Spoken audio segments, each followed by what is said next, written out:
రైతులందరికీ నమస్తే అండి. మనం ప్రజెంట్ పండు డైరీ ఫామ్ దగ్గర అయితే ఉన్నామండి. పండు డైరీ ఫామ్ లో గ్రాస్ అయితే పెంచుతున్నారండి. అన్నని అడిగి ఒకసారి వివరాలు అయితే తెలుసుకుందాం. అన్న చెప్పండి అన్న ఈ గ్రాస్ గురించి. నమస్తే అన్న, రైతులందరూ నమస్కారం అండి. మాది ఆంధ్రప్రదేశ్ తూర్పుగోదావరి జిల్లా రాజమండ్రి రామవరం గ్రామం. మా డైరీ ఫామ్ వచ్చి పొండి డైరీ ఫామ్. ఇది 4G బుల్లెట్ అన్న. అది 4G బుల్లెట్ పేరు అన్న? అవును.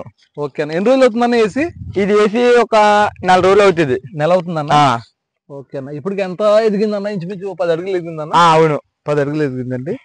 అయితే ఇది ఏంటన్నా దీంట్లో ఏ పోషకాలు ఉంటాయన్న? బుల్లెట్ నేపియర్కి సూపర్ నేపియర్కి తేడా అంటే సూపర్ నేపర్ అయితే పెద్ద హార్డ్ రాదన్న. ఓకేనా. బుల్లెట్ సూపర్ నేపర్ అనుకో, చూసి కర్ర ఎంత హార్డ్ ఉందని. ఓకే అన్న. ఎంత హార్డ్ వస్తుంది, ఇది బాగుంటది. దీనికి కంపల్సరీ చాప్ కట్ ఉండాలన్నా? అంటే ఎలా కట్ చేస్తే షాప్ కట్ అక్కర్వద్దు. ఈ హైట్ లో మనం కట్ చేసుకున్నట్లయితే కొన్ని ఎలా ఉందనుకో కరెక్ట్ గా అయితే ఇద్ది ఇంకానే కట్ చేసుకుంటే ఇబ్బంది ఉండదు, తినేస్తే గేదె. ఓకే అన్న.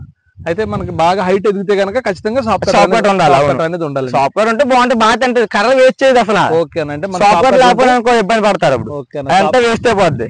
ఓకే అన్న. ఇది ఇప్పుడు షాప్ కట్టర్ కనుకుంటున్నట్లయితే అండి ఇదంతా కట్ చేస్తుంది కాబట్టి కరెక్ట్ గా ముక్క వచ్చేస్తుంది. వేస్టేజ్ ఏం చేయకుండా మొత్తం కూడా ఇబ్బంది లేకుండా ఉంటది. గేదెలు తింటాను. మీరు ఎంతలో ఫామ్ చేస్తున్నారు అన్న? ఇప్పుడు ఎంత గడ్డి? 3 ఎకరాలు ఉంటది అన్న. 3 ఎకరాలు కోస్తే నిన్న కోస్తుంది ఇది. ఓకేనా. రెడీగా ఉంది ఇది. ఆల్రెడీ కూడా గడ్డి కూడా కట్ చేస్తున్నారండి. ఇంచుమించు 3 ఎకరాల్లో అయితే ఈ పండు డైరీ ఫామ్ లో వాళ్ళ గేదెల కోసం అయితే డైరీ ఫామ్ పెట్టుకునే వాళ్ళకి అయితే ఇదే బాగుంటది అన్న. మన నార్మల్ గడ్డి అయితే అనవసరమే, వేస్ట్. అది తిన్నా ఉపయోగం ఏమి ఉండదు. ఓకే. ఇందులో ఉంటది. ఓకే.